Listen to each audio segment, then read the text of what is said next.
want some chips. Bet they ain't watch you. Nah, those are the best. Can I get them shipped here?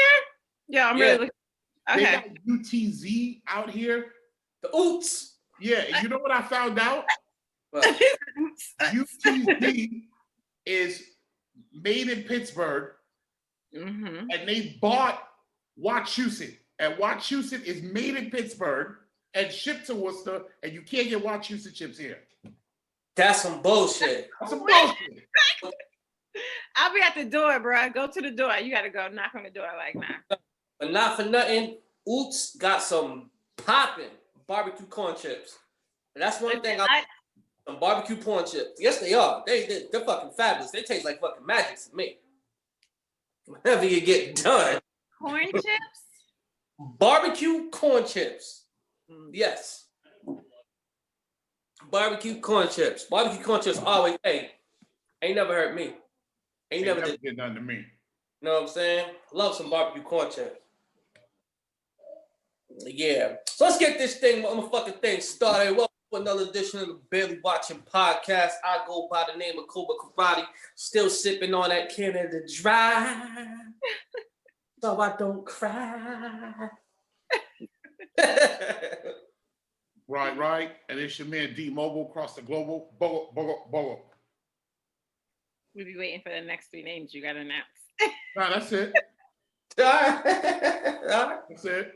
I'm gonna leave you alone. And it's KI double. Drinking nothing. Oh, some vitamin C, some orange juice.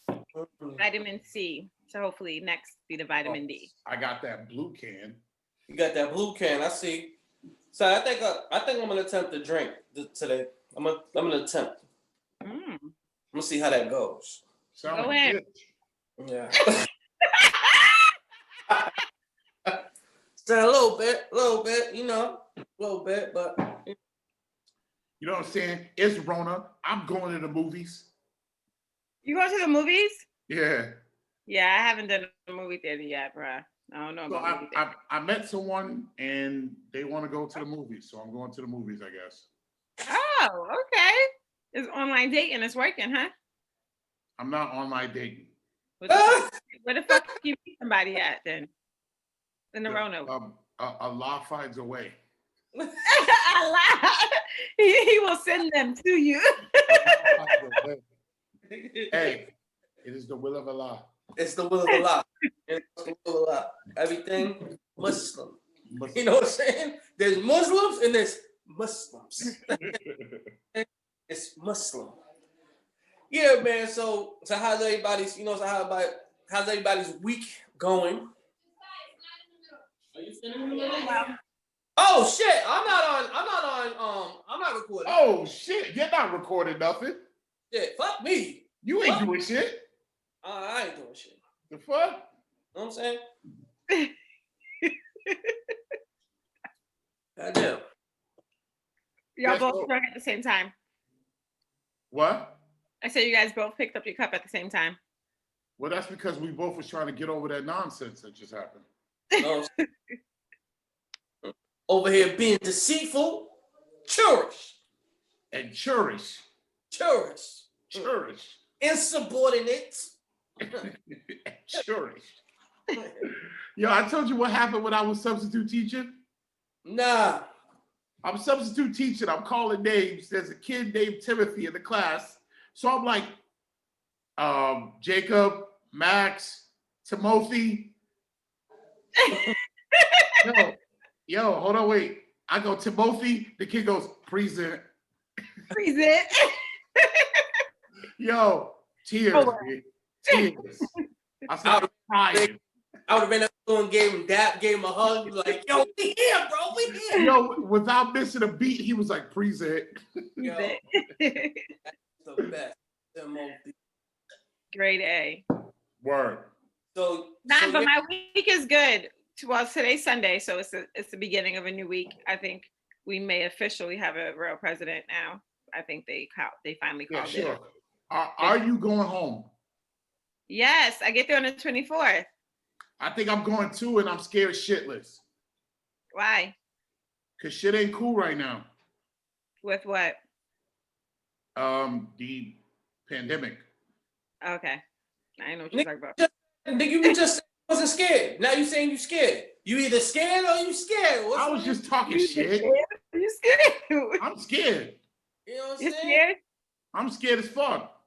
Well, I'm not really thinking about it. I am a little scared. I'm not thinking about it as far as going home because I'm gonna be there for about a week. So hopefully, I'm gonna get tested before I leave. I'm gonna get tested Well, see, when I get there. you'll be all right. You're young and healthy and vital.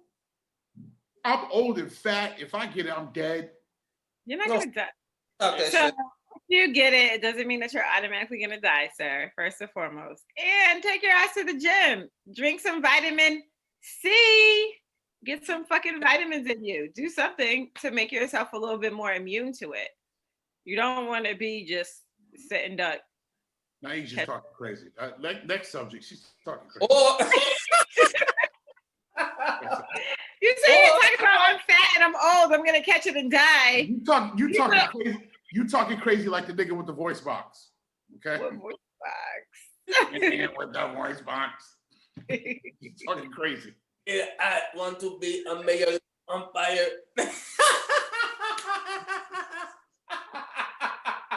Lord, Yeah, I am not making fun of those folks.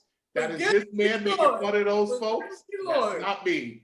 Please do not have me smoking some moldy funtos. Please forgive me, Lord. That's not me. Hey, That's him. Shut up. Lord, he made me do it. He set it up. He knows I can't. He knows I don't act right, Lord. He knows I don't act right. This won't be on the podcast. This won't make it to the show. Make sure you cut that part. Yeah, well, it doesn't matter if the people seen it. Jesus seen it already. Yeah, it don't All matter. that matters is Jesus. That's true. Jesus can see it. Won't he do it? Won't He do it? He sure will. Sure. All the time. Whatchamacallit? Damn, what the hell was I about to say? Yeah, so I mean, if you don't want to go to the gym, won't you walk around the block a couple times? So the thing I don't understand about when you go into a woman's DMs is I don't understand. Can I talk? I'm quarterback this shit. I'm just gonna shut the fuck up because this ain't my alley. I'm just gonna shut the fuck up about Yeah, this just shit. shut up. Go ahead. No disrespect. Shut up. Right. The thing I don't understand is like I see females on Facebook or even in person sometimes talking about dudes coming at them in their DMs. And the thing I don't understand is coming to you in your DMs wrong in and of itself? Like, is that a trespass in and of itself? Like, am I wasting my time if I say, hey, you in your DMs? Am I an asshole or someone called them a creep? Am I a creep off rip? No. My personal opinion is no. Unless like they're married and you're sliding in their DMs trying to. Does the time that I sent the message matter? Like, what if it's 3 a.m. and I'm like, hey, you. No, because at 3 a.m, the only reason why you're sliding in those DMs is for one specific reason. So you get a response, it was successful, and if you don't, that person's not looking for a man who's sliding in their DM at 3 a.m. So that seems ridiculous to me because me sliding in your DMs is not the same as me texting you at 3 a.m. Because if I DM you, that means I don't know you. So if I don't know you, how the fuck could I be asking you for sex if I don't know you? All I'm trying to do is start a conversation. At 3 a.m, I could have just woke up, picked up my phone, said, damn, she's cute. DM, right? If I text you at 3 a.m, yes, sex, because I know you and we're already past the I don't know you part. But if I don't know you and I'm DMing you, how can I expect that to lead to sex? Well, the reason it's the timing of it. At 3 a.m, if you don't know somebody and you've seen a picture of them or if you've seen something of them, note it. Okay, who is this? Let me look at their page. You might like a bunch of their pictures at 3 a.m. When they wake up, they'll notice, okay, DeMario was on my page, or who's this person that was liking me? Who's this DeMario person? whatever, D-Mobile, whatever. The Black Seth Rogen was on my page. You know, he liked a bunch of pictures in a row. Don't say my name. Whatever. So you like a bunch of pictures in a row that's showing your interest in that person. DMing them at 3 a.m. What are you asking them at 3 a.m.? What are you, hi at 3 a.m.? Who's up to say hi back to you? So a DM isn't the same as an email, because I will email people at any hour. And they'll get it when they wake up. For me, an email means respond whenever you see this. Yes. So a DM isn't the same as an email? No. I think DMs were lost in translation when they named it to sliding in DMs. Because now it's like when you send a DM, it's like a negative connotation. You know what I'm saying? It's just like, yo, That's what the way it seems to me. Basically, it's like, what's the purpose of it? It's like the only reason why you're sliding in someone's DMs is basically because you're trying to holler one way or another. One way or another, it starts. I DM people all the time. If I want to tell you that I liked something you said on your social media, I'll DM you. If I just want to say, hey, how have you been? I haven't seen you since high school, I'm DMing you. If I want to tell you I disagree with something you said, I'm DMing you. If I want to have a private message with you that isn't just me and you, I'm DMing you. But people these days, if you're DMing you, you may as well be sending a dick pic. Yeah. I do agree. I absolutely agree. I never looked at it in that perspective, but I do see the negative notation that comes along with DMs. And I think, like Kylie said, it comes with when everybody tags the sliding in the DMs. But there's nothing wrong with DM in person. Again, you don't know them. I think the timing of it, when you DM them, what you're DMing them, what are you responding to? Are you looking at a picture that was like 3 years ago and you're DMing about that? That looks a little creepish. You know, there's other things that may apply to it. And then not everybody is as innocently DMing people as you. And I'm pretty sure you don't. It's not about innocently. Let's say I'm not innocently DMing. Let's say I saw you on Facebook and I like you. Yes. I'm attracted to you. Yes. What do I got to do? Wait till I bump into you somewhere? No, you can DM them with respect. I don't think that if you see somebody on Facebook that you're attracted to and you like, and you're really looking at them like, damn, this woman is beautiful. Like everything about her is everything that I would want in my life. Sure. Are you hitting her up at 3 a.m.? Are you respectfully hitting her up at maybe 10 a.m.? So here's the reason why I say that, because like I have done it. I'll wake up out of my sleep, start Facebook surfing or whatever they call it nowadays. I don't know what they call it. And like if you see someone, strolling. You're just strolling. Sure. And if you see someone at that time and you're like, damn, oh, word. And then you're like, oh no, it's 3 a.m. Let me do it tomorrow. Then you wake up in the morning, you forgot. Yeah, I get your point. So my whole thing is, it just seems to me, if you hop into the DM period, you're an asshole. And I'll even go further. Approaching women on the streets, in the supermarket, for the most part, it seems like any way you approach them is wrong. And like there's this stigma to approaching women that any way you do it is wrong. Why do you feel that way though?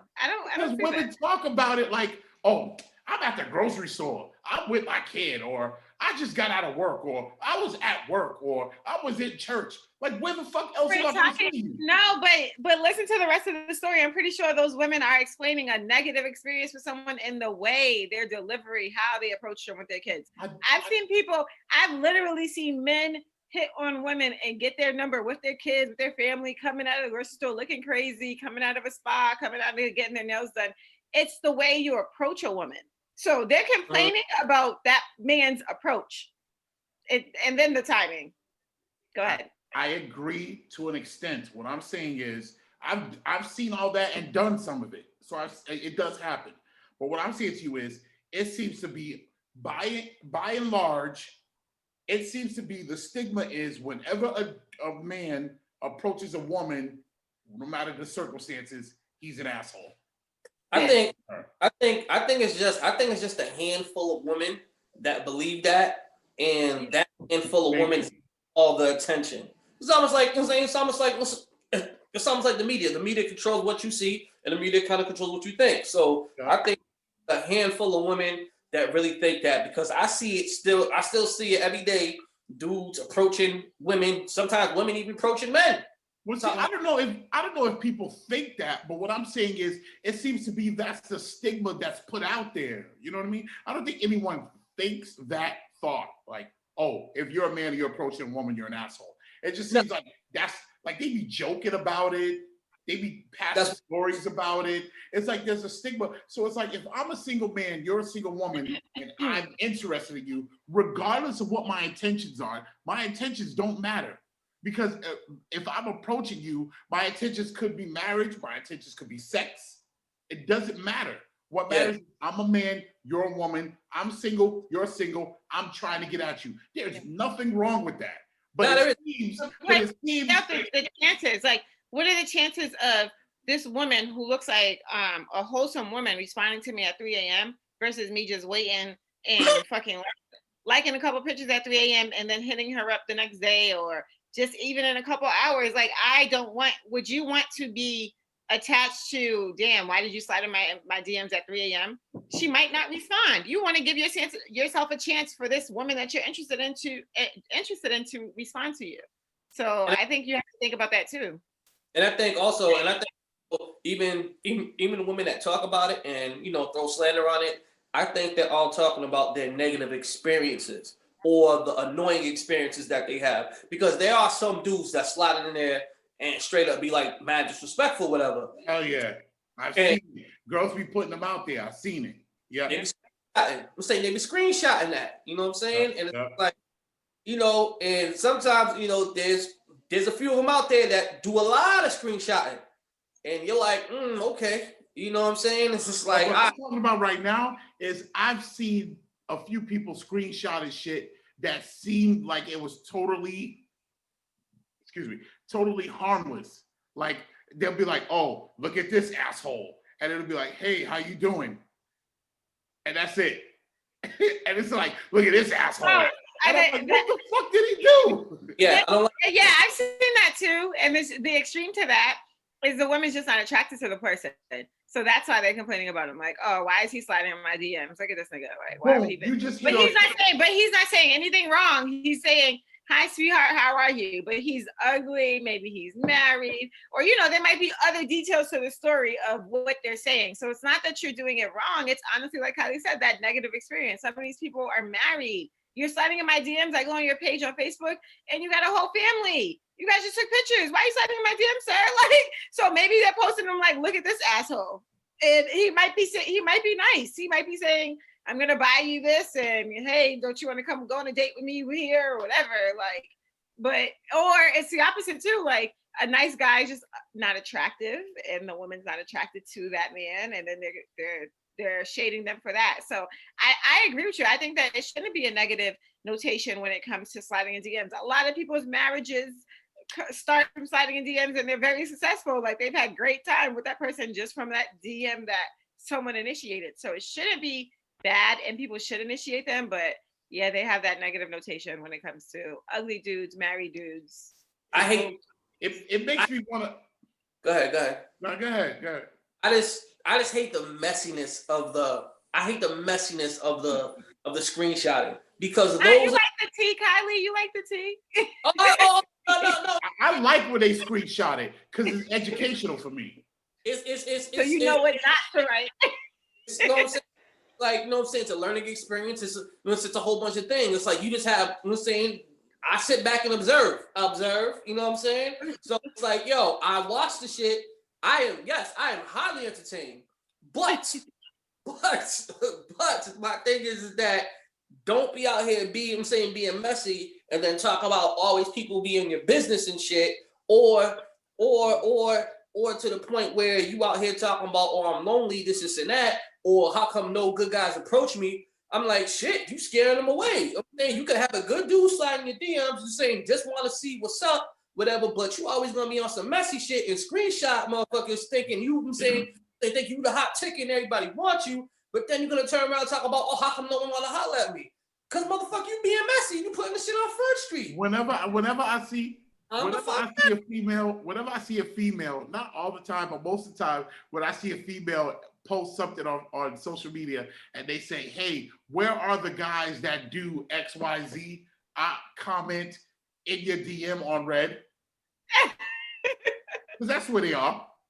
And also, when you doing that messy shit, when you doing that messy shit, your potential good boyfriend or potential future whatever is looking at that like, nah, I ain't fucking with her. Yeah. You know, Yeah, absolutely. One little argument we get into, she go on to Facebook, she screenshotting, our argument and putting it out there. Niggas gonna be like, nope, I passed. So it's like, yo, women, watch out when you do that shit. Being messy comes at a cost. Niggas too. Niggas do that shit too. You know what I'm saying? Niggas be on that whole shit. You know what I'm saying? Like Tragedy said, you know what I'm saying? Yo, keep your mind on your paper and watch these motherfucking hoes, because these hoes is bitches. And niggas is bitches too. Niggas is bitches too. Niggas is bitches too. Yeah. And that's the thing that be getting me. I feel like if you had it so messed up when you were younger that now these men coming at you and now you want to throw it out there that all these men are coming at you, I feel like that's kind of whack, because the thing you got to understand is you beautiful, baby. Just like Chris Rock said, from the time you've been 12, every man you met has been trying to fuck you. Period. No matter you were fucking fat, ugly, short, tall, skinny, muscular. From the time you hit your curviness, men have been trying to give it to you. So do not get gassed because niggas is coming at you, because they come at everybody. Yeah. If I grew my hair longer, they would come at me. Like that's just men. That's just men. So don't get gassed off that, and at the same time, don't get like grossed out by it. It's just that's just the nature of the beast. So you got to learn to navigate that. I miss the times where hip hop, like the sounds were regional. It's basically, you can go to Miami, you know you're in Miami. You go to Atlanta, you know you're in Atlanta. You go, anywhere on the East Coast, you know you're on the East Coast. You go to the West, you know you're on the West. All right? Same thing with dressing. You know what I'm saying? Same thing with dressing. To the point, it's like, you go to New York, you know a nigga's from New York. You know what I'm saying? Go down south, you know a nigga got a FUBU jersey with with patent leather saying some numbers. And it's 2000, it's 2010. You're like, whoa, you know what I'm saying? But you know you down south. You know what I'm saying? It's like that. But my thing is, I miss that regional appeal, because it gives everybody had an identity. Creativity was at an all-time high. Like you didn't have people really trying to jack people's sound and, sounding like whatever. And plus, it was just, it was just a great time. You know what I'm saying? And then it also weeded out the people that were actually really good. Because if you were really good, you made it up north, or you made it in different regions. If you suck, you stayed where you at and you kept that shit local. You know what I'm saying? And so, yeah, man. So it was just I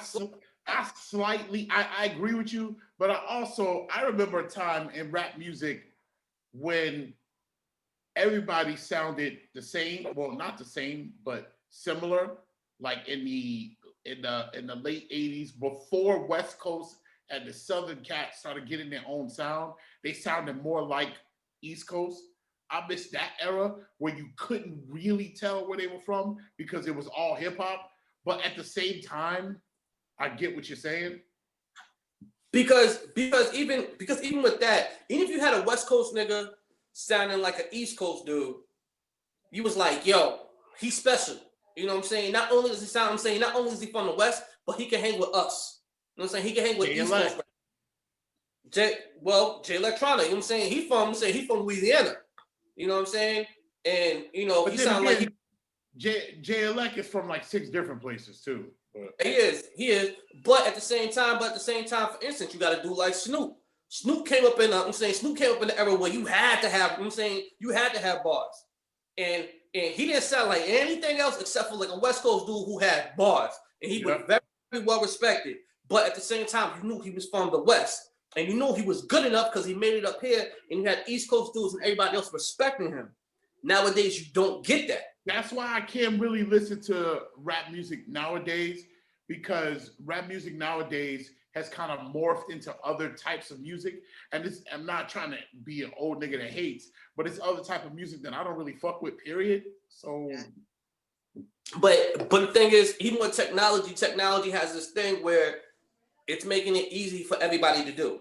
And so now you have so many producers, you have so many rappers, you know what I'm saying? You have everybody, I'm saying, and a producer, they'll go, that's my beat. Right. Or that's my beat. I think, but do you think that they don't have their own sound? Or when you just said beats, I feel like all of the sound, everything sounds the same based off the beats to me. And I know like sometimes their vocals are the same too, or similar, but like the Chicago niggas, like even King Von and, you know, all those young kids that are coming out now, like they all sound like Chicago niggas, but their beats still sound like Future beats. So they kind of sound like a down south. It sounds like a down south song to me, but not necessarily. It just depends on the beat. So I think that like even the Baby, like all of his beats sound the same. Like he don't sound like a down south nigga. He sound like he from where he from, but all of the beats sound like he's from down south. So I think it started happening when the East Coast started using those double time South sounding beats. Yeah. No, that happened. No, it happened on the same album that Cameron said. He said, New York, let's start writing and stop biting. When did we start bouncing? He said that on one song. And then another song, he had What Mean the World to You, where he was bouncing. Yeah. Mm-hmm. Same album. That is when it all started, when we all started kind of melting into one sound. Yeah. Yeah, but even with that, it's like, but even with that, that's because of the internet. The internet basically, the internet gave you a behind the scenes look on what each coast is doing. And it's basically like whatever's pushing the internet, that's what the sound's gonna be. That's what these kids. Sorry to cut you off, but one of the things that like we were talking about, a friend and I were talking about yesterday, is just even like growing up, like you didn't get to see what other people were doing. You only seen your shit. So like being from up north, we only heard a lot of our music.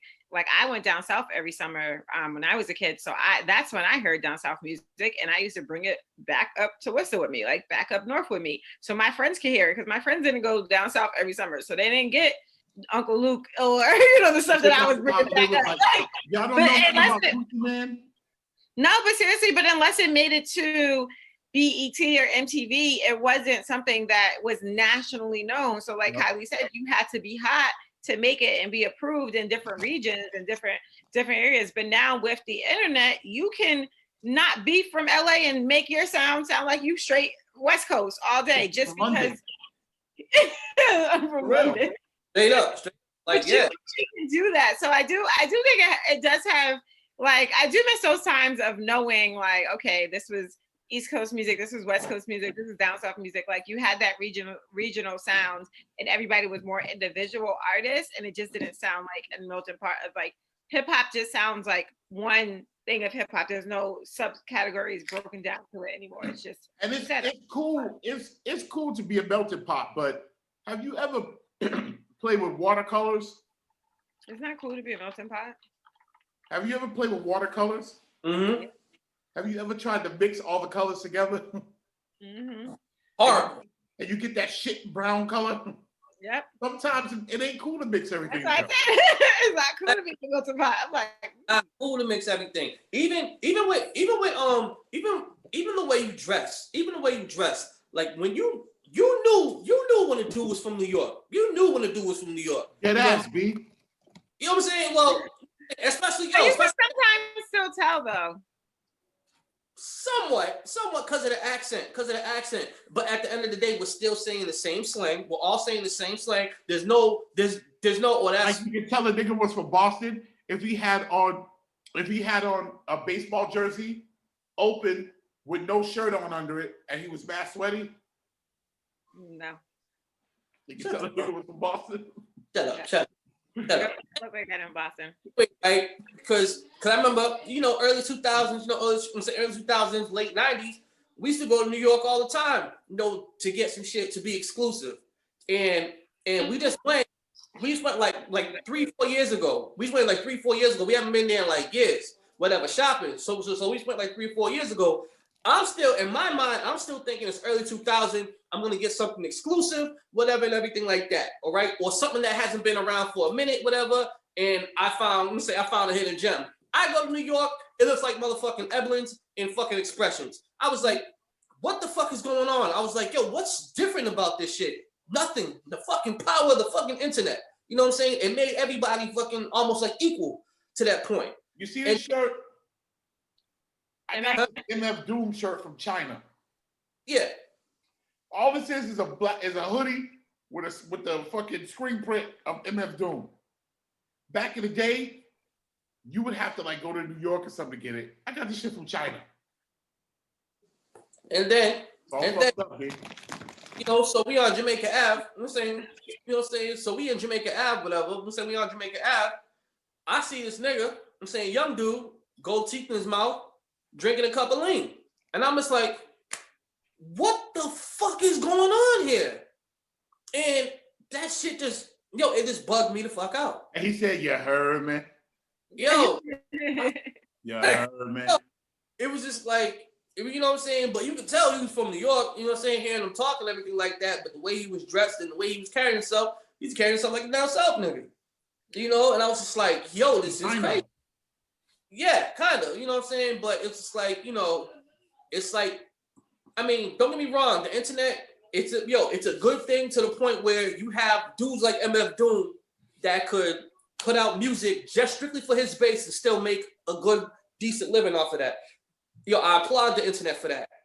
But when you got New York niggas, you know, instead of doing the New York traditional way, looking the traditional way with grow fronts and slip and lean, that's my problem with the fucking internet. You know, everybody's almost saying, everybody's included. Everybody has a behind the scenes look on what's going on in different coasts and different regions and shit like that. And then we're all sounding the same, niggas all dressed the same. Like, I used to love the fact that, all right, Chucks and Dickies. I know that nigga's from the West. I know he's from the West. You know what I'm saying? The way he talking yeah, you know what I'm saying? But it's like, now we all look the fucking same. All these little motherfuckers look the same. They all look like Chicago. That's what it is. No, or when nigga tell me he ain't from Chicago and he from Worcester. You know what I'm saying? I'm like, oh, word, dreads? Okay, dreads. I'm saying, you love drill music and everything, but you from the Valley. Okay, cool. All right, little man. But yeah, man, you know, that wasn't even a segment. That was just like a little rant that I had, whatever. But anyways, but shout out to all of them, you know what I'm saying? Shout out to everybody, you know what I'm saying, who's making their money, making their living, and doing their them niggas out.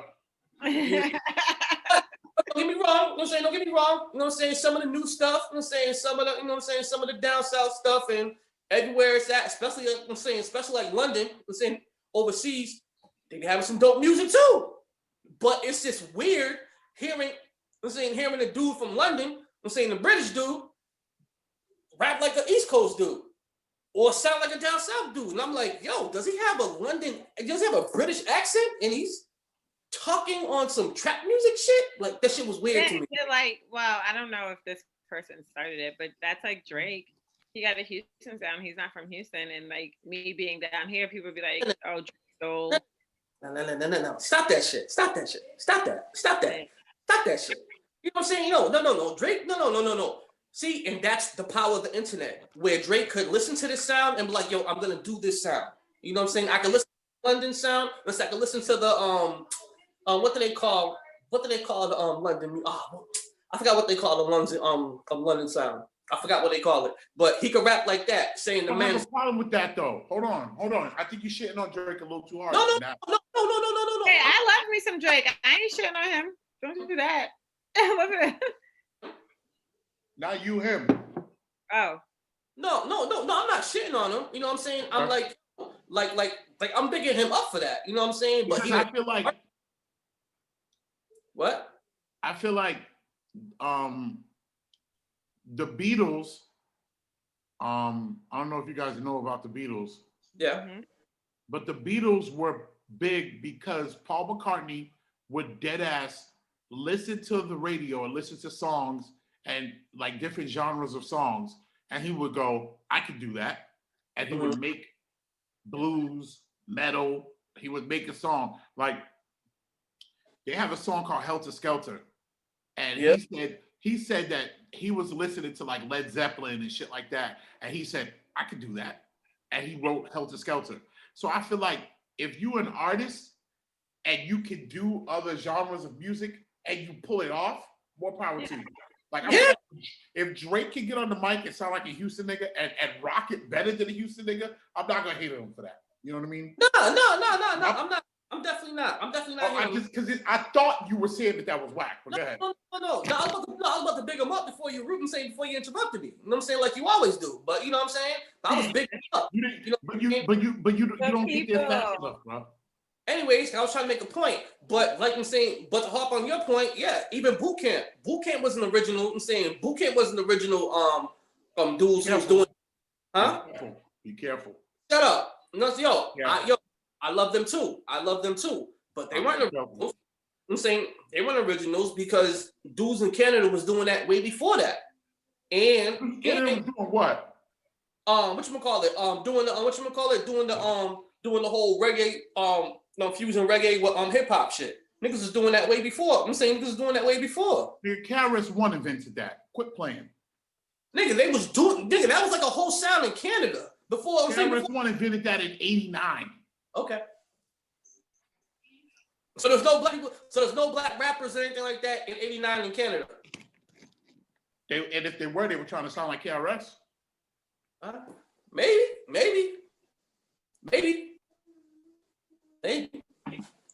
Yeah, KRS started that reggae rap shit.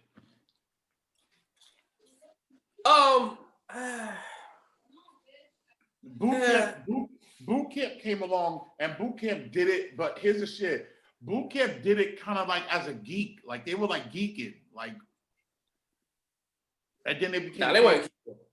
They were geeking, like in the beginning. They were just yelling. They was just yelling shit, like gunshot means forward.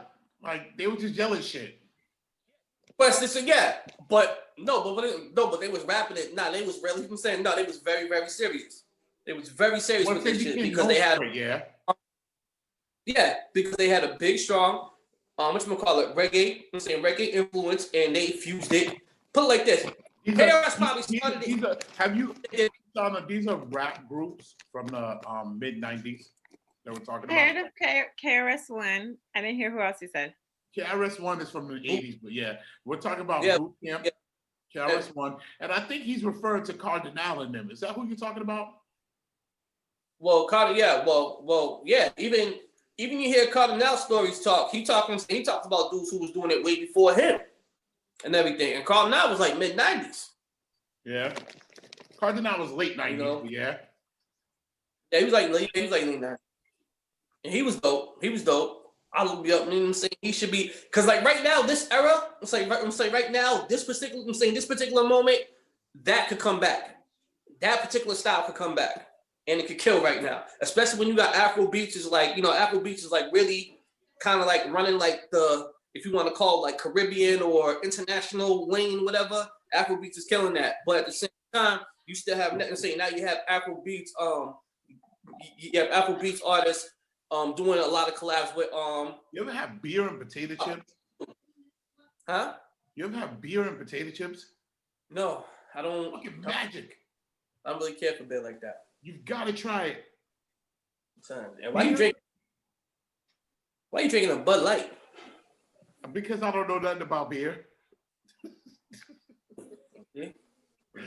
I went out one time. And they straight clowned me because I ordered a Bud Light. What the fuck do I know about beer? It should have said like a Heineken or Corona or something. I don't know. I just get whatever's cheapest. It'll get you drunk. I think if that's the case, you're gonna get something cheap. Now you might as well get like a natty ice. Then you get a whole 40 ounce for $1.50. No, I want something that'll get me cheap. That's cheap. Not something that'll lower my credit score. Oh, okay. Yeah. And I think I think you lose a life every time you drink Natty Ice. I think you lose a life. I think every time you order a Natty Ice, the police are alerted. Yes. Yeah, we had a black male order a Natty Ice on 215 Prospect Street. Yeah, it's not Hennessy either. It's not Hennessy. No Hennessy nips were involved either. Yo, wild shit. I went to a friend of a friend's house, and they're white folks. And the lady was like, "Hey, what do you want to drink? We've got some champagne. We've got some this. We got some that." And then I saw a bottle of Hennessy. I was like, "Where did you get this?" She was like, "I know, right? I love this." She was like, "I just discovered it. I love this."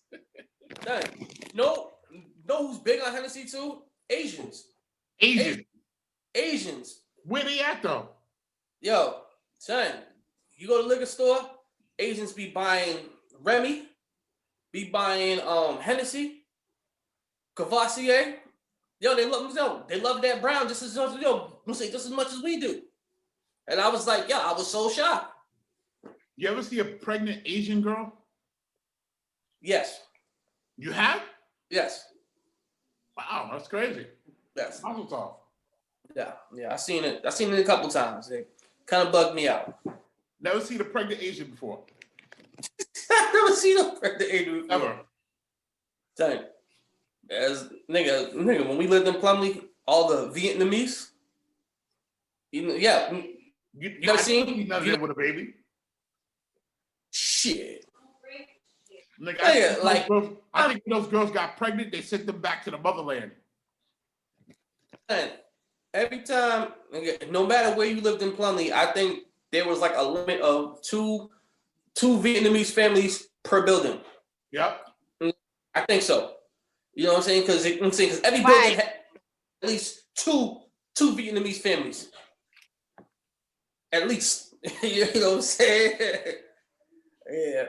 Oh, you back? Well, I grew up in the valley. What? I said, well, I grew up in the valley. Was the Asians there? I don't think so.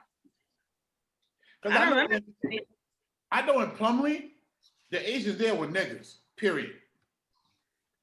No, we didn't get Asians. We got a couple white people. The Asians in Plumlee, they called me nigga. I called them nigga. Nigga. What? Yeah. Nigga. You was like, what's up, Mrs. Ho? The Asians there taught me how to answer the phone and say, Bukie. Bukie. When the Asian dudes, the Vietnamese dudes be swearing, they be like, don't mind. Like, don't mind. I love that. I just love that. Yo. So right, so at work, right? I be fucking with this Vietnamese dude. You know what I'm saying? At work. You know what I'm saying? Of course, he's a mental health patient, whatever.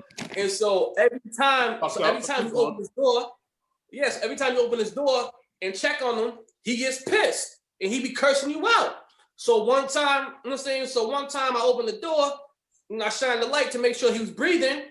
He was like, fuck, like that, right? And I'm like, yo, before I closed it, I was like, don't mind. Yo, right?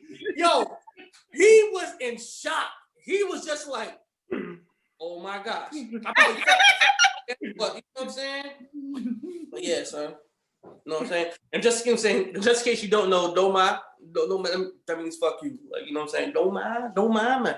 That means fuck you. That means fuck you. Don't mind. No, you can't be fucking with that man's mental health like that. Son, I don't. He probably thought his grandfather was sitting at the edge of his bed that's been dead. Son, so no, is that Vietnamese? Is that Chinese? How do you say it again? That's Vietnamese. Ain't no girl, hush your mouth. Ain't no Chinese people in Worcester. Right?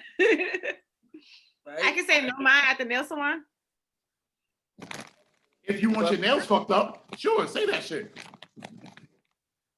Say that shit. No, I'm saying no. When she does it, right? Next time you get your nails done, and she like press real hard, be like, don't mind. And look at what she says.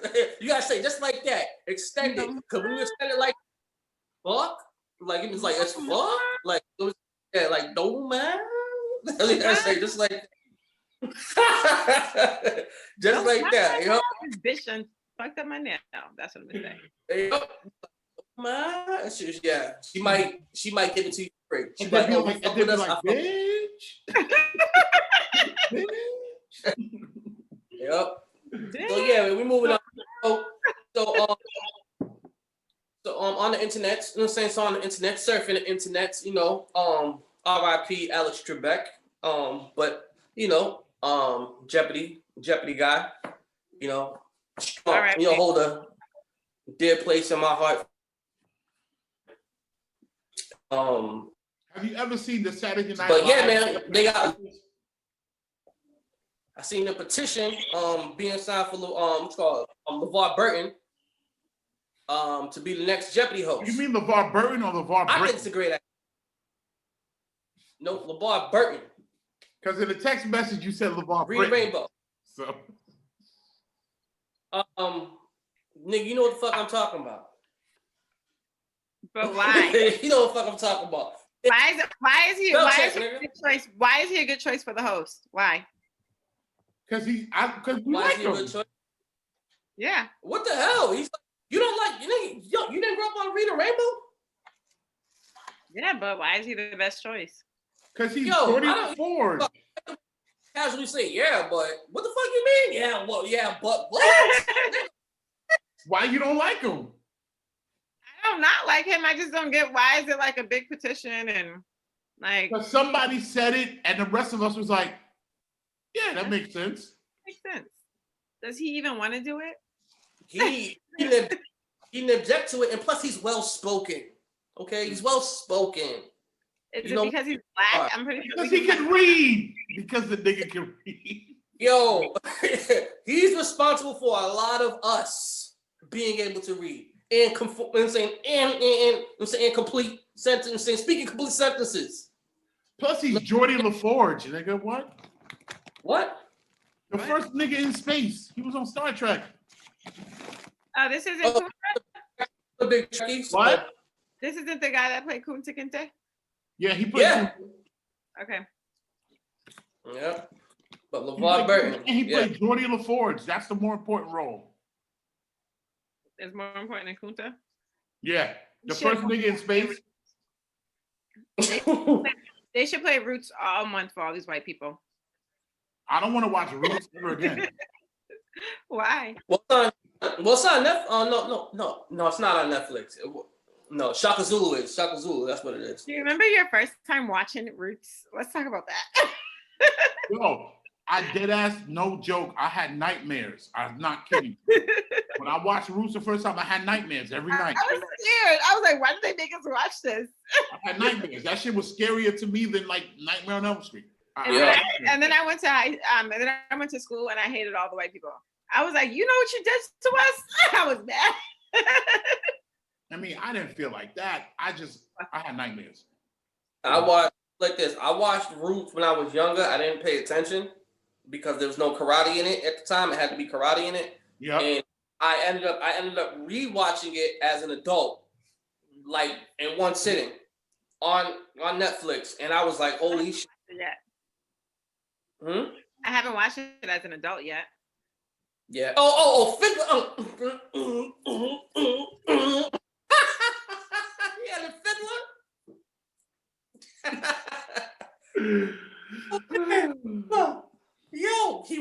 He's playing the shit out of that violin.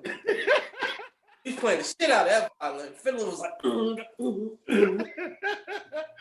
Yo, can we talk about how bad the wigs were on that show?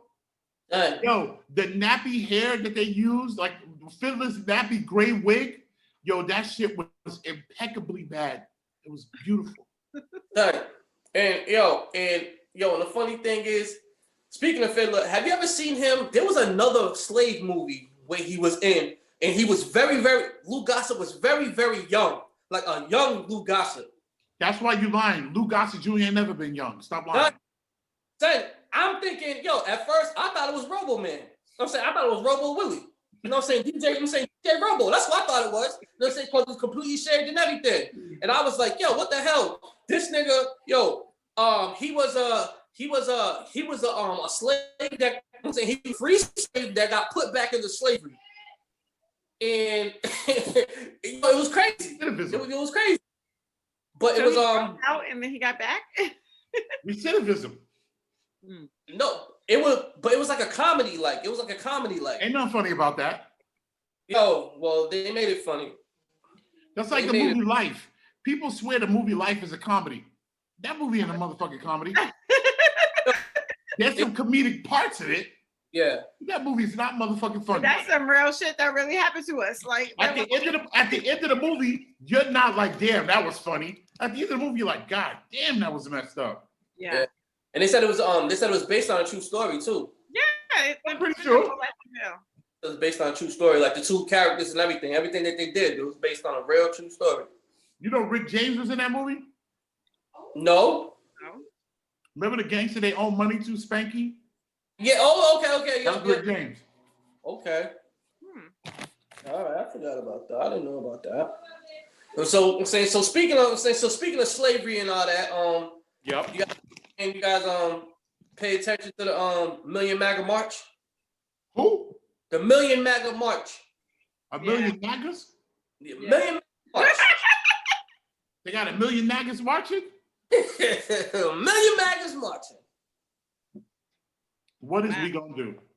Dang. Yeah.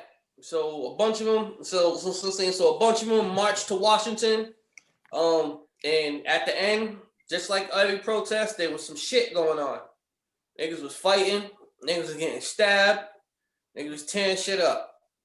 And they tried to go in the black neighborhood with that bullshit. Wasn't having it. I'm like, yo, you tried that shit in Houston. You tried to do the fucking, you tried to do the parade, with the cars in Houston. Niggas blocked the street up like, yo, you ain't coming through here. Turn that shit the fuck around. And they turned that shit around. And then now you gotta take that shit up Fillmore. Take that shit up Fillmore. I'm saying, take that shit back to Avon. And I'm saying, this is my groove. Don't fuck with my groove. You know what I'm saying? So they got up and saying, they was marching. I'm saying, Proud Boys, whatever. What? Heavy D rocked that motherfucking role. Yeah, he did. Heavy D was in that movie for 20 seconds and gave the best performance of that movie. Yo, Heavy D can act. Yo, you ever see a movie called Big Trouble? He played like a federal agent. No. It's like a comedy movie. Yo, he murders it. You ever see him? Ever see him in Tales from the Crypt? Yeah. What was that? Which one was that? He was with Tales from the Crypt. He tattooed. He give people like tattoos with like the Samoan way. He do it like that, and supposedly your body tells the story and whatever. And so basically, what the story is, he basically does it just like that, and like later on, I guess it came to life and did whatever. Yeah. No. And girl was in it. What's the name? The beautiful Asian lady. Lucy Liu? I'm saying from the 90s. Nope, from the 90s. There's only one beautiful Asian. That's racist. It's stupid. Don't do that. Don't do that.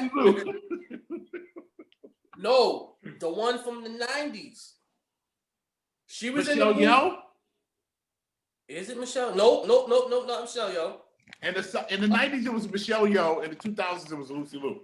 Wayne's World. Nope, the Wayne's World girl. Tia Carrera. Tia Carrera.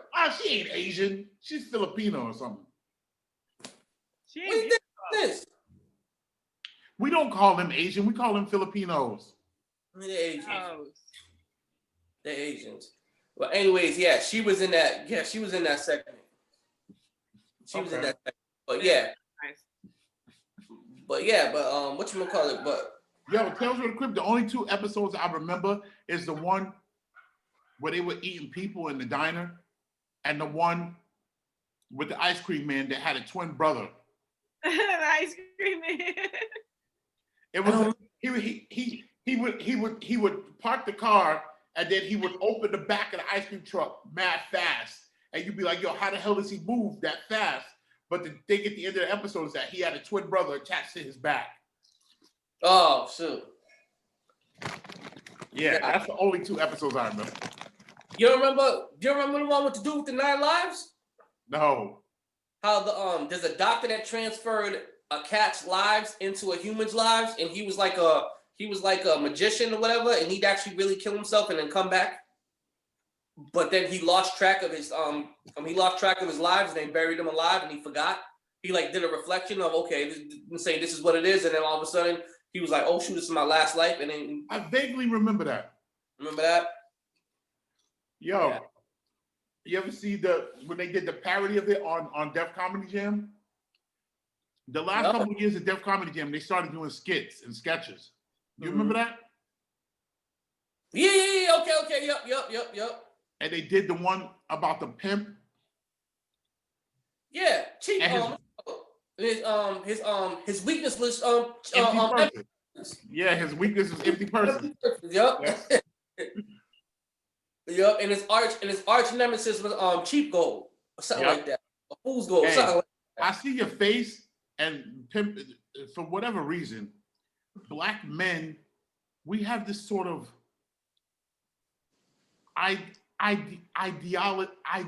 ideation. Shit, you know what I'm saying? Fascination. Yes, with pimps. I don't know what it is. We like pimps. We do. We like pimp shit. We like to pretend that pimping is cool. We like to dress like them if we could. We like pimp shit. I don't know why. You know what it is? I guess the black ego is in love or infatuated with the idea of pimping, but actually pimping in itself, nah. But the idea of it, the glory of it, the benefits of it, whatever, you know what I'm saying? I guess black people are, you know what I'm saying, black guys are, infatuated with that.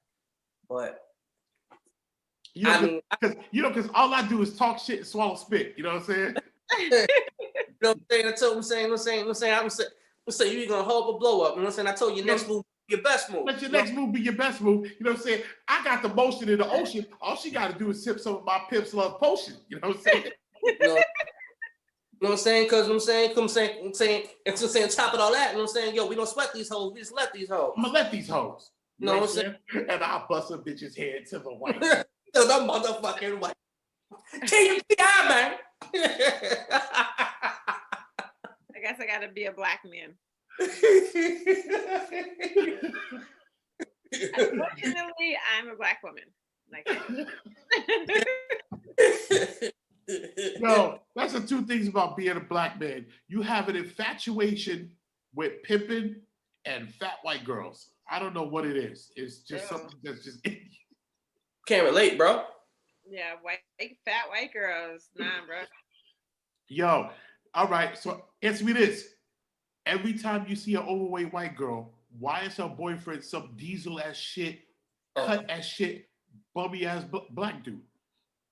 Why is that? Strong nigga. Strong brother. Strong black blue brother. Yo, it's always like that. Or a skinny one. Huh? Or with a skinny black man. A skinny, scrawny one. Yeah, well, but I'm saying, but they're back cut. They're like Bruce Lee skinny. Okay, yep. You ever notice that? They're like mad, like built, but they're skinny. You know? Like, I was at, the last year I lived in Worcester, I was at the laundromat over by the Chinese buffet on Park Ave over there. Is that still Park Ave? You know what I'm talking about? Yeah. You know what I'm talking about? Over by Super Chinese buffet. Yes, super Chinese buffet. The laundromat over there. I'm over there washing my clothes, minding my business. I see this white chick. She had to be like 300-400 pounds. No word of a lie. Her boyfriend had to be $175, if that. Cut to shit. Yo, lifted her up, making out with her outside the laundromat. Good. Did they have the same outfit? Huh? Did they have the same outfits on? She had the pants on, he had the shirt. Looked like, it looked like neither one of them had a bath. It was wintertime, he was sweaty. I don't know why. A lot of times, I think a lot of times it's like they always got matching. I'm saying, they always got the matching outfits. Yeah. I'm just like, okay. Yep. And nigga always younger. I'm saying, dude, I'm sorry, dude always older, chick always younger, or vice versa, either or, and everything. And always shout out to the fat white girls who scooping up them some young black men. I'm not mad at you. I'm not shouting out those bitches. The fuck? Do your thing. I'm not mad at you. No, we ain't shouting them out. Yo, listen. Those are the dudes that we, the black delegation, didn't want no way.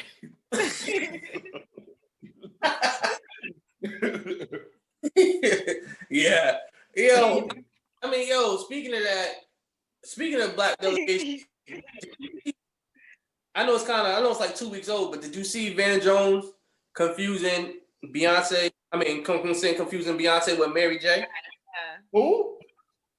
Van Jones confusing Beyonce with Mary J. Who's Van Jones? He's a CNN analyst, a political analyst. He's that ain't shit. Did you see when Samuel L. Jackson was on CNN and they called him Larry Fishburne?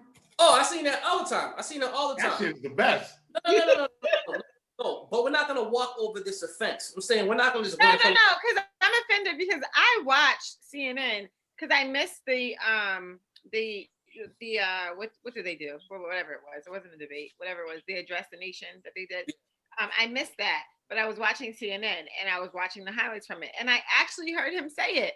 He was like, first of all, she walks out to Beyonce, drops mic, and I was like, oh word, I can't wait. I'm thinking I can't wait to see the highlights. I can't wait to see how she comes out. And then I seen it, and I'm like, this is not fucking Beyonce. Like, I went back, like, this is Mary J. Blige. You can clearly hear like the voice of her versus Beyonce is not even comparable. I'm sorry. A person who doesn't know confusing Mary J. Blige and Beyonce is not as an egregious offense as someone confusing Larry Fishburne with motherfucking Samuel L. Jackson. Black. He was black. He's a black. And he said it like, first of all, she walks out to Beyonce, drops mic. You're a black man. That's fucking Mary J. Blige. And you're trying to make a point and you're wrong. Come on. What you mean? Because this is gonna say Larry Fish, whatever. It's just as bad. Yeah, because everybody who confused Samuel Jackson with Lawrence Fishburne was white. Yeah, white people think all black people look alike. I look like fucking Beyonce to the motherfuckers. Oh my God, Shauna, you look like Beyonce a little bit. No, the fuck I don't. No, I don't. Black and I'm black. Like, I don't look like her. Like, thanks for the compliment though, boo. But no, like, white people think all black people look alike. This is a black man saying this shit. Yeah. Mary J. Blige, really? Would you Does Mary J. Blige look like Samuel L. Jackson? Stupid. No. And the thing is, he's the dude that's bald and got the glasses and kind of talks like this. You know what I'm talking about? Yeah. Yeah, that's Van Jones. Yo, and the funny thing is, I'm saying some other funny shit. People always, so when Van Jones fucks up or does some crazy shit, people always attack him I'm saying people want to attack him on Twitter. They end up putting Van Lathan. And so this nigga Van Lathan, so Van Lathan, if anybody know who Van Lathan is the TMZ dude, curse Kanye out. So now Van Lathan's Twitter handle is I'm not Van Jones. I was like, yo, this nigga getting heated. He be getting heated. He was like, yo, I am not Van Jones. So this nigga like screenshotted like a whole bunch of topics. I'm saying like a whole bunch of posts of everybody of how many people like I'm saying like hitting him up thinking he was Van Jones. I was just like, yo, this is crazy. So what? Van Jones doesn't fuck with who was he talking about? Came out to Beyonce? Kamala Harris. Oh, so he's a Republican ass black dude? Nah, he's a Democrat. He's a Democrat, but he's the same one of them smarty yacht niggas. You know what I'm saying? One of them smarty yacht dudes. But he can't whoop my ass. Yeah. You know what I'm saying? I'm saying, let me ask him this though. I'm saying, yo, can you whoop my ass? Can you whoop my ass? Yeah. And so yeah. So yeah, and that was like a thing, whatever. But I was just like, it was crazy. I was like, those are not voices you can confuse. I just don't understand that.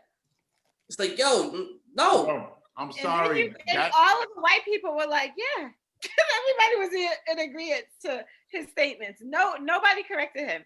And then they started killing his ass on Twitter. So then he came back and was like, you guys, I want to go back to my first statement I said a couple minutes ago. It wasn't Beyonce. My apologize, guys. It was Mary J. Blige. Because they started killing him on Twitter. Like, what are you talking about, dude? Look, like, the mistaking part of it is in and of itself is not as big a deal as Fishburne, Sam Jackson.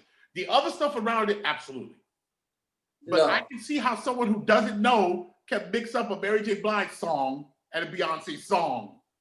Nah, he should know. No, son. There's no black culture. No black person that's messing up. Look like this. Well, white people thinking this black person looks like this black person. I understand that. I'm still gonna make fun but of he's it. not even mixing up the people. He mixed up the songs. No, this lady called Sam Jackson Lawrence Fishburne on TV. Son, she's white. Thank you. Nigga, you expect that. I'm saying, yo, you expect that. I don't expect that because I'm not a racist. No, it's a racist. You expect that. Like, yo, no, it's like, you know what I'm saying? It's like, yo, it's like, that's almost like, it's like, who are you gonna get offended by? I'm saying a white person asking if they could touch your hair, or a black person asking if they could touch your hair. First of all, I'm gonna take the offense of the black person. I'm like, nigga, you don't know the rules? What the fuck? You don't you ever ask a black woman if she could, I'm saying, if you could touch her hair? You know what I'm saying? So some people don't know that. You know what I'm saying? I don't think they touch my hair. Don't touch my radio. Another one. You know what I'm saying? Fuck your couch. Fucking couch. Nah. Hey, it's definitely fucked up. I'm just saying.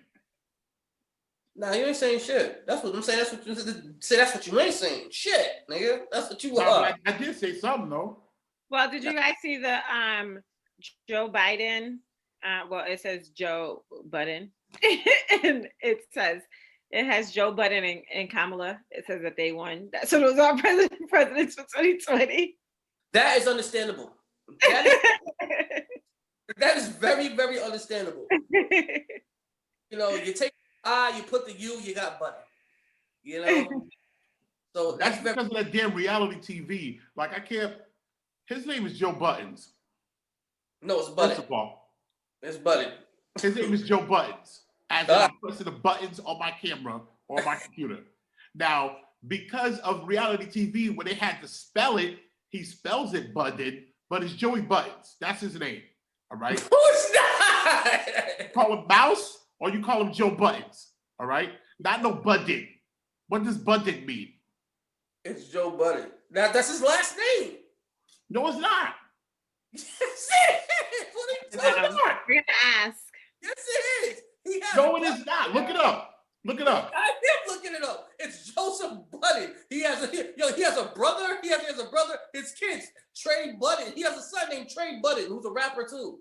His name is Joe Buttons. No, it's not, stupid. It is dumb. Nigga, it's beefsteak, not beefsteak. It's beefsteak, nigga. It's beefsteak. Beefsteak. Cube steak meat. I still call it cube steak. It's Joe Buttons. It's Ames and Zares. Yeah. Not Zaire. Yeah, Zares. All right. Yeah. If you have two pairs of something, it's two pair, not pairs. That's fair. These are things that were taught to me, and these are things that I'm going to teach my children. All right, if I ever have children. That's wrong, son. Right. Motherfucker's name is Joe Buttons. With your faladas. No, but anyway, but yeah, we can wrap this up. If anybody else got anything else to say. His name is Joe Buttons. No. It's Joe Can we talk about Justice for Joe Buttons. I'm gonna, Go ahead. I said we're gonna talk about what we're gonna do next week. When are we gonna do the thing? So Mario, when are you gonna go home? I think I'm leaving the 25th. Okay. Lord willing, I'll be leaving the 25th, Mhm. and I'll be safe and disease free. Lord willing. Okay. Oh, you leaving Pittsburgh the 25th? Yeah. Are you driving? Hell no. Oh, you got a plug? Huh? You have a plug on flights? No, I just go to the app. Okay. And I'll be coming back the first or I think the first, Tuesday the 1st, I'll be flying back. Yeah, me too. Ooh, what time do you fly back? I think my flight is at 8 or 9 in the morning. Okay. Yeah, I think it's 8. I'm checking right now. I think it's 8 or 9 in the morning. But so that's my window. Those are my dates too. The 24th through the 1st. Yeah, I'll be there from the 25th to the 1st, I believe. All right, cool. We can set that up. Do it in person pod with the mics and everything. Yeah, we can. So you niggas ain't scared of the Rona? Who, me? Yeah. I'm about to go out. When we hang up, I'm going to Sunday Fun Day. Houston is open, so I'm gonna enjoy it for the next couple weeks because I'm pretty sure we'll be on a shutdown in about after. I honestly think that they're gonna try to wait until after the holidays. Yep. They're gonna try to like give us the holidays. They're gonna try unless people keep dying like at rapid rates. But so that's my question: are people dying or are people just getting sick? Like, nah, people just getting sick. People just getting sick and they can't. Nah, a lot of people are just getting sick now. That's the thing. You can't find information. Well, I don't know if you can't find, but it's hard to find information about death rates right now. It's like they're trying to hide it or something. I mean, people are still. I mean, it's still going up there. It's still climbing up there. Like the death rate. If more people get sick, of course, more people will die. But if 1,000 people get sick, how many of them are dying? Is what I want to know. Oh, it's like at this point they should start giving us recovery rates as well. Like, yeah. You know, we had 1,000 cases yesterday, but we had 900 people recover. Okay, that's great. Yeah, that's all they'll tell you. They're like, oh man, we had 9,000 people test positive. Okay, well, how many of them are at home right now chilling, and how many of them are on ventilators? Tell us that. Well, the thing is, if they do give recovery rates, and they see that it's there's a very high probability that you'll recover. A lot of people won't take it serious because they'll say, "Oh, it's not." That's true too. I'll do it. I'll do it anyway. So and then more people will be dying. Yeah. Exactly. So no, but I think I just try to stay safe, keep your mask on, try to stay 6 feet apart, wash your hands. What about Thanksgiving? You're not worried about that? I'm worried about Thanksgiving when all the people. No, you know what? Honestly, like even people I've spoken to, like I went and got my eyebrows done, just different people, like even around, like a lot of people are doing smaller Thanksgivings or just kind of staying with their immediate families. And even with us, we usually have a really big Thanksgiving, but we even said like no extra people because our families are enough. We have a lot of people in our family, so that's enough. So just to kind of limit the exposure. Who's extra people? So no one other than you and your children. So I'm not bringing a boyfriend, a cousin, a friend. You can't come. Like I can't bring people. You can drive by. We'll give y'all a plate, but y'all can't come over like you would usually just hang out. Now you may come over the next day, but there won't be 15 people in that house the next day you come over. Do you understand? I read online that they're saying if you keep it to under 10 and under is the safest bet. Yeah. But we got more than 10 people just within our family, so we can't then now, DeMario's coming over. Oh, Chiffi's on the way. Call people to come over because our family's enough. And even like, the girl here, she had told me, she usually goes to her grandmother's house. Her grandmother's leaving out of town. They're just doing something small with their immediate family. A lot of people are doing something small. My best friend said her family's not getting together. Everyone's doing immediate family Thanksgivings. So people are just doing smaller ones just to kind of limit that exposure, unless you're just used to still having, your family tradition. Yeah, it's just us. We ain't going nowhere. Yeah. We usually go to his aunt's house, whatever, but nah, we here. Yeah. It's gonna.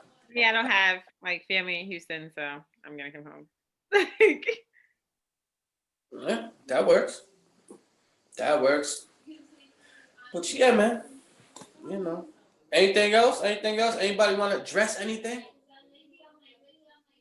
Nah, I was gonna talk about, or maybe we can talk about this next week. Let's throw this question out there. Who owes who loyalty in marriages? So does the side chick owe the wife loyalty, or does that husband? Yeah, talk about that. Let's talk about that right now. We're talking about that right motherfucking now. So, like, would you see it as the other woman owes the woman loyalty, or even in the other perspective, the other man owes the husband loyalty, or does that wife owe that husband that loyalty to not have done X, Y, I and think Z? it's bro code. So I think what I'm about to say is super sexist. So as far as bro code, as another man, you don't mow another guy's lawn. Mm-hmm. So I think that as a man, you have to say, I'm a man, I shouldn't be doing this as a man. So you've never fucked a married woman? What? Say what now? Come again.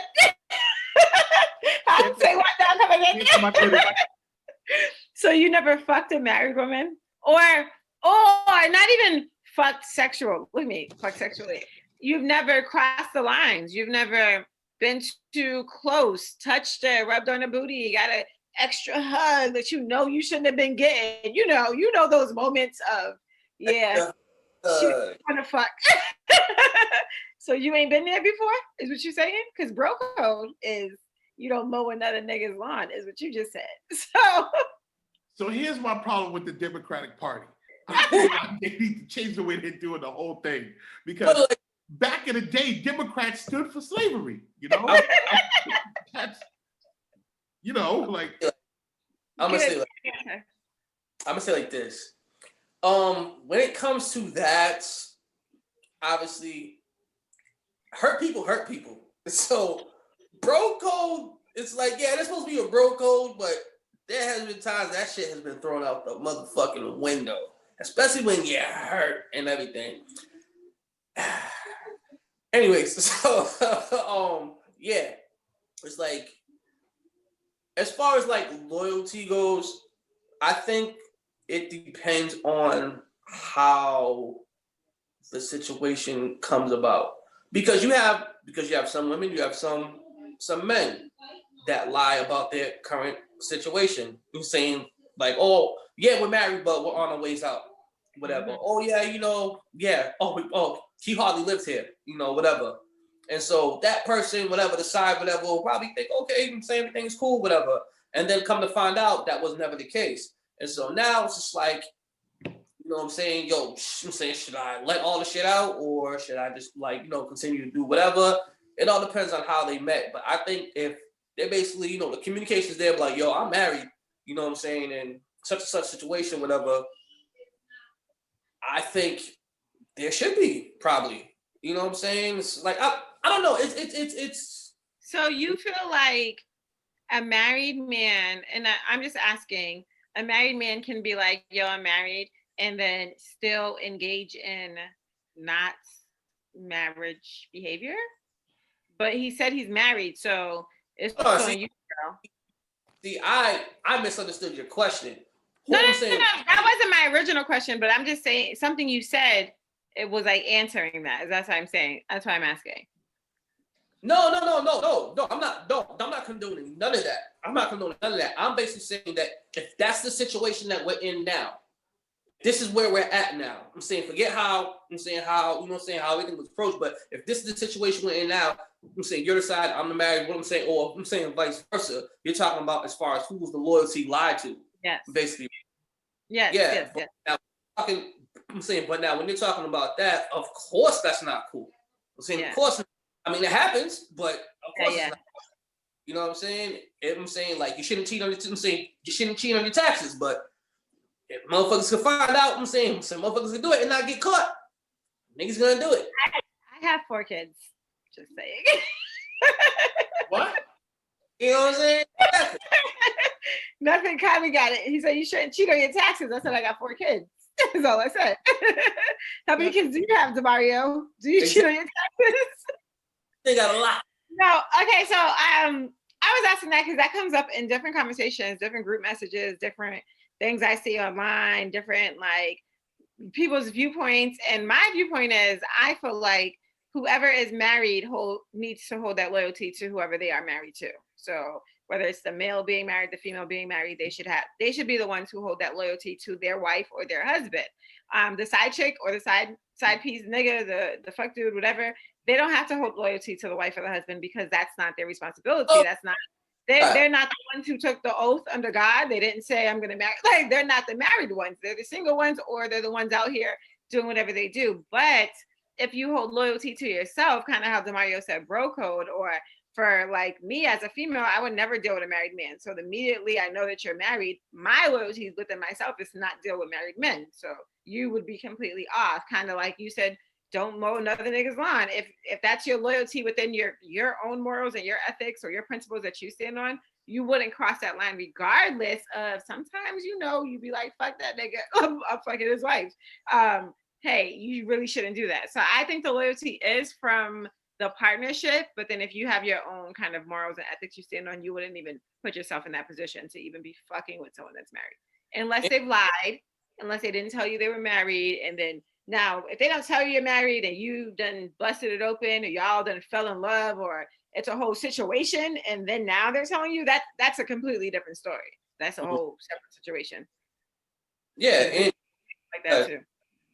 I think that it's crazy. I have some sort of weird views about cheating because I feel like a man cheats because he's stupid. Period. Like I feel like a man will cheat because it was there, or he'll cheat because he underestimated how much it will affect his woman. Like he doesn't realize the damage it will do. I feel like a man cheats because his dick got hard, that girl was there, and his girl wasn't. So he cheated. I feel like a woman cheats because she's not fulfilled.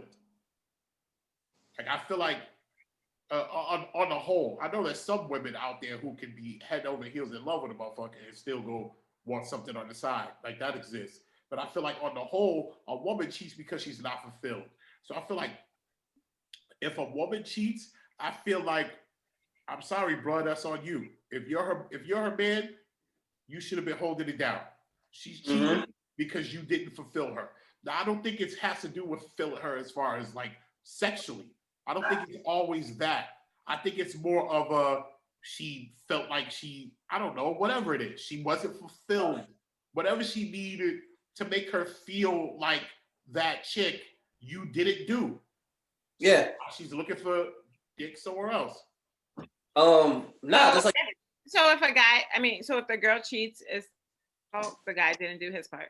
Because I feel like, you know how women is totally opposite. Women internalize it. When you cheat on a woman, she thinks, what was I doing to make him cheat? What women don't understand is, I was trying to say this as clear as possible. It has nothing to do with you at all when a man cheats. In fact, the last thing on his mind when he's cheating is you. It has nothing to do with you. It has nothing to do with you cheating. Sometimes it does. Sometimes it does. Well, sometimes it does. All right. But there's always a sometimes to everything, bro. Like you can no. Yeah, you don't want to. But I get what you're saying, DeMario. But Kylie, you don't want to paint the picture because a lot of these women be insecure. Like DeMario said, something happens. It's like, oh my God, what did I do? What did I do? What did I do? Yeah, and you're racking your brain like. I could have. Oh, did I not fuck him good enough? Did I not cook? It has nothing to do with you, Mom. It really is about him. It's No, sometimes, but no, sometimes it has nothing to do with you, and sometimes it could be because you ain't sucking his dick, and because you ain't. Yes. But at the same time, the difference is, as a woman, we will communicate that to you. Like, you ain't eating my pussy enough. You ain't paying these bills. Like, you ain't being there to support me. No, that's not true.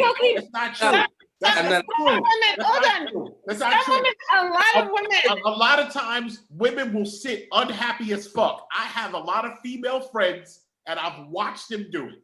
They will sit. Okay, so can I only speak on my experience? I have a lot of females in my family, and I've watched them grow. As a young woman growing up, I've seen them talk to their men that they've dealt with, their man, their fiancés, their husbands, whoever they were, and they were complaining along the way before they left those men. To be honest with you, it wasn't just like, I'm gonna sit here and be. I've seen those women too.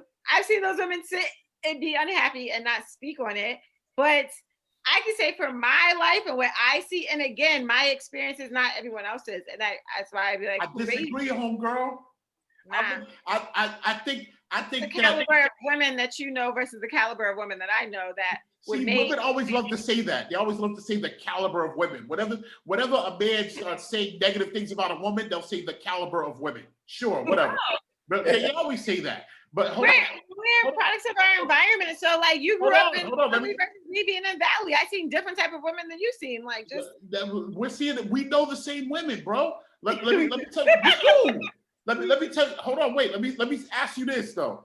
You say that they made it clear that they were unhappy. Have you ever noticed that sometimes women have a way of making things clear that is not fucking clear? Yeah, you supposed to know that shit.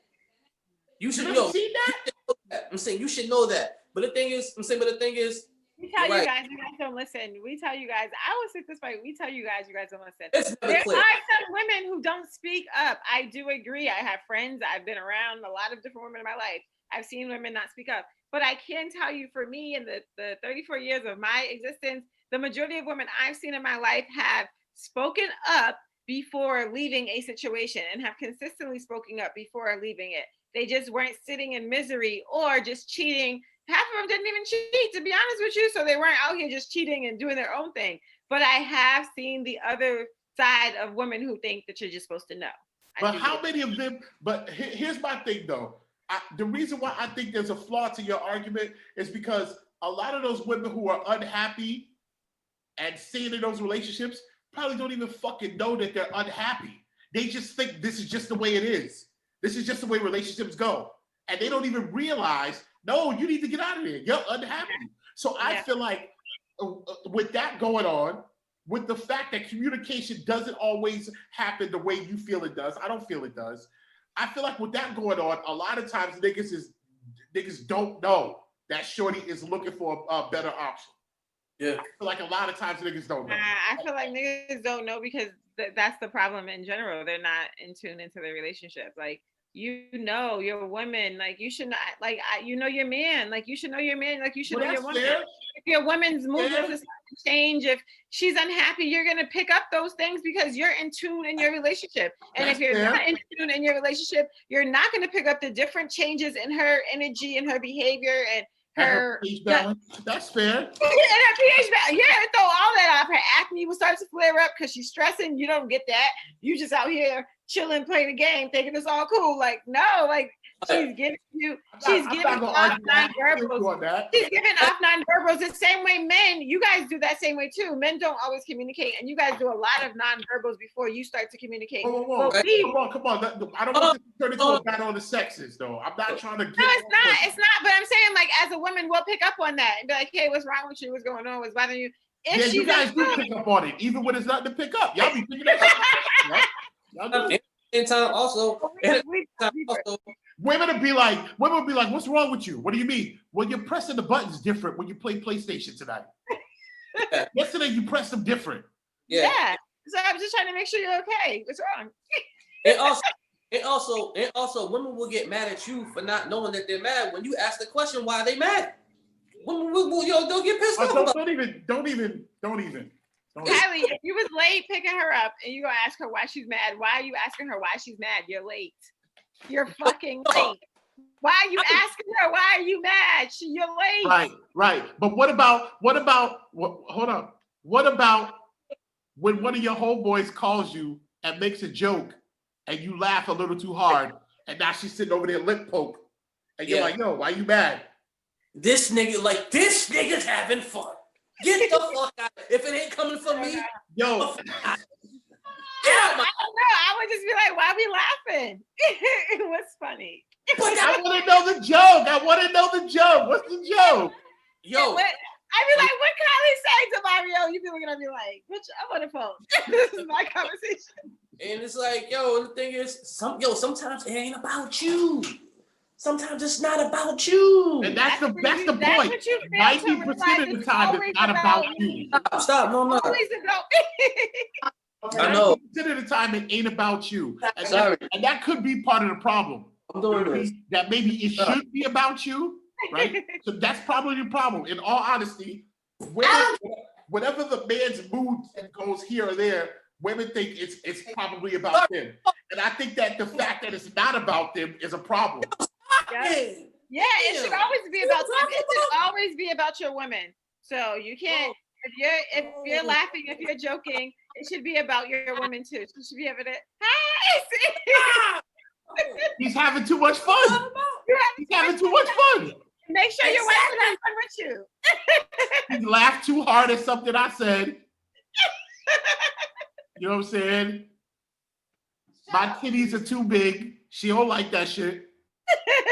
Shut the fuck up. Can you close that? No. I love you, Hater. Yeah, I love you too. What's your bitch ass? Beautiful. Beautiful. You guys being cussed out. So you definitely should make it about your women. Include her. But the thing that women don't understand, and I feel like we're going into some really like hacky territory here, some really stuff that's been beat to death. But the thing that women don't understand is that men are not as complex as you like to believe we are. Like you think there's layers and there's something up under that. Like what's up under that, what he just said? And the thing that women need to understand is I'm not saying we're simple, but we are not nearly as complex as you think we are. Basically, it's not as deep as you think it is. Easy way of putting it: men do it for ego, women do it for emotions. That's what it comes down to, majority of the time. And like Chris Rock said, Chris Rock is a prophet. I've quoted him twice in this. Chris Rock said, "Fuck him, feed him, leave him alone." There's literally nothing else he needs. So I think I don't know her name, but some other bitch said, "Get that head, get that bread, and leave." So hey, it's the same shit. Get what? Get what and leave? Get that head, get that bread, then leave. The dude? Yes. Yeah, she forgot the fourth one. What? Get an STD, because that's where you going. You gonna get an STD, and then you gonna be on Love and Hip Hop after getting ran through. You're gonna get that head, you're gonna get that bread, and then you're gonna leave. Yep. And let me know how that works out for them. Let me know how that works out for them. It's working out for them very fine. No, it isn't. No, it's not. No, it's not. What did Chris Rock say? How is it working for Chris Rock? Isn't he divorced and living alone? And yeah, because she didn't do one of the three things. No. He said it was his fault. Everything was his fault. Exactly what he said. You know why? It's his fault. You know why he said that? You know why he said that? Because when you argue with a woman, at the end of the argument, it's your fault. It's always your fault. And if it's not your fault, you stupid. Never, ever, ever end the argument with her being wrong. If she's wrong, let her sit in her wrongness for a few seconds and then bring up where you're wrong, or you're gonna have hell to pay. Period. That's a fact. We need some women cannot take being wrong. They think being wrong means that they're a horrible person. No, that's not true. Yeah, I think you're right. I think women are way more accountable. You don't think women are way more accountable than men? No. Oh, fuck out of here. No. No. Hell no. No. You niggas ain't accountable about shit. Yeah. What? You always accountable. Kishana, I'm a man. I have been in an argument with females that I've been involved with. And I swear to you, I'm not lying. 95% of the arguments where I'm vindicated and I'm validated and I'm right, she will cop an attitude because of that. Now she's mad and I'm apologizing for being fucking right. And if I'm lying, may the Lord strike me dead right now. Yo, be like that. I'm still alive. It be like that. Yo. And it's not just your romantic woman. It's women. It's mothers. It's sisters. It's women. If you end the argument or get to the edge of the argument and she's wrong and you're validated, she's gonna catch feelings. She's gonna get upset, and then you kind of sort of feel bad because she feels bad, and you're just like, you know what? I shouldn't have even, but I didn't even have it right. Yep. You know what? I was the one who did whatever. You know what I mean? There's some men that won't even admit they just. Yes, and those men are called homosexuals. Homosexuals. Here's the thing. I'm sorry, nothing against homosexuals, but I feel like those dudes who try to show a woman she's wrong or try to be that bitch got me fucked up, like shit like that. I think those dudes have a little bit of homosexuality to them. I think a heterosexual male will let you win the argument because who gives a fuck? Like, yeah, whatever, yo, you won. Or their ego, I'm saying, or their ego is hurt and they can't either. Niggas got too much pride and ego. They don't like to be wrong. Women too, though. Women too. Women have. I'm not gonna front. I don't like to be wrong. Like, I don't want to be wrong, and I don't like to be wrong. But when I'm wrong, I'm the first to admit, like, damn, I was wrong. I think women are more. Not all women. I can't speak for all these hoes. But you know what all women say? You know what all women say? All women say not all women. Because I'm not gonna speak for all of them. I'm gonna speak for myself. But I'm not saying all. See, that's the problem. I know. Because I know some women all. who be accountable. I know some women who be like, hell no, I'm never wrong. Ain't nothing about what I like. Bitch, that was wrong. Like, and that's wrong. And that's like, wrong. There are some people that are like that, yes. But there's just as many men who can't be accountable because of their pride and ego, and they just like, nah, I wasn't wrong.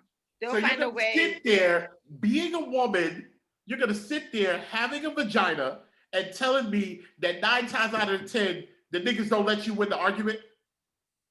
No. You's a motherfucking bot. You know what? You right. I'm fucked up. I'm fucked up. You right. I'm gonna be a man. Okay, so let's wrap it up. All right, and okay, I double. This is the BarelyWatching Podcast. Yep, We're out. This is episode 369. I don't know. Yep, this is the 369th episode.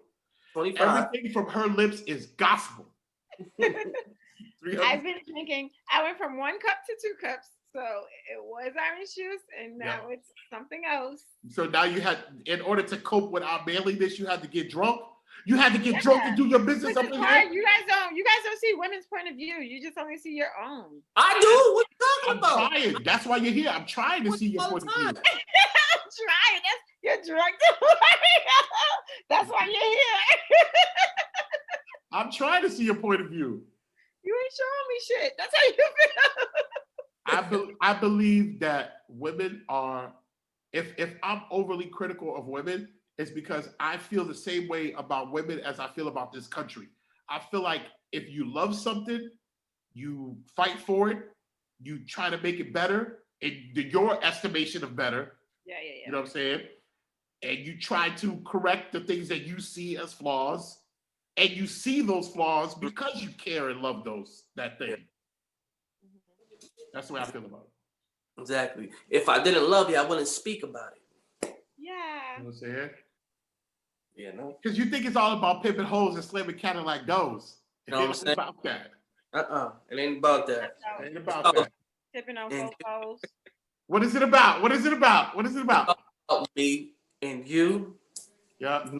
And you, No, it's about fucking those skeezers. Oh, I was gonna say that, but I don't. No, let's go back to episode 1 when I couldn't say bitches and hoes, but every single episode you guys go to these skeezers and these hoes and talk about these bitches and hoes and niggas. This is not fair. No, because you was talking about them in the context that they were normal. Yeah. But we were talking about them like, you see her right there? Motherfucking skis. Fucking skis. Fucking skis. Oh, wait.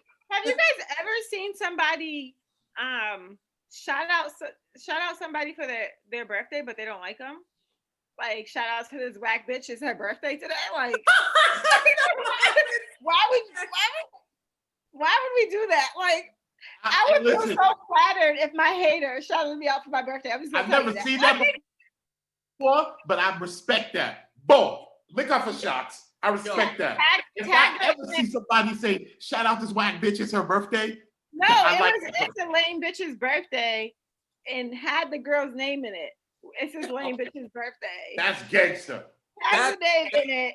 She thinks she's doing something for her birthday. Bitch, clearly I am, because you bothered. Like, the fuck? Like, you took your time to shout me out for my birthday, but you're mad that it's my birthday. Like, I've never. So I seen this for the first time, and I was floored. That's kind of like admitted defeat. That's kind of like, I don't like her, but she's popping, so fuck it. Like, no, or that's someone who's with the shits and want the smoke. That's yeah. She wanted all the smoke. She wanted all the smoke. She wanted all the smoke. But you're not like. There's no smoke to be given when you're a fan, bitch. You gave me a birthday shout out, like. Yo, it's funny you bring that up because have you ever seen the dynamic of the one girl who's not with the shits, right? But she's clearly unbothered by the girl who is with the shits. Mm-hmm. And you kind of are impressed and embarrassed for both of them. Yeah. You know what I mean? Yeah. Like the one girl's like, yo, I'll fuck you up right now. And the other girl's like, yeah, but I'll still be pretty. Yeah. So you're kind of like, wow, both of you guys are kind of gangster. And both of you guys are kind of pathetic. I was like, in your own way. Shout out to both of those girls. Yeah. That bitch is dumb. I'm anticipating. So the girl who gave the birthday shout out, her birthday is coming up. So I'm anticipating seeing what that looks like in the next couple of days. Yo, you gotta tag, screenshot that shit to me. I got you. I gotta see it. My life. You guys know this person, so I'm not gonna say no names, and I'm pretty sure. Yeah, don't say no names. Podcast. So I'm gonna just screenshot it. I already have a screenshot from when it happened, so I'm gonna send it to you guys, so you guys can be like. Yeah, I gotta see that shit. See, you talking about? Oh, I gotta see that shit. This is the nigga last week talking about. Oh, I don't like that fucking too. No, this is for research. This is for research for the show. Oh, okay. That T over there, Charlene. Exactly. You know what I'm saying? This nigga don't do no research on no topic ahead of time, but this one. I did research about the DMs. I've been sliding the girls' DMs all week in research. Research. Got you. Acting. At 3 a.m. looking for a response. Oh, man. People like, Demario, why you send me this picture of your dick? Research.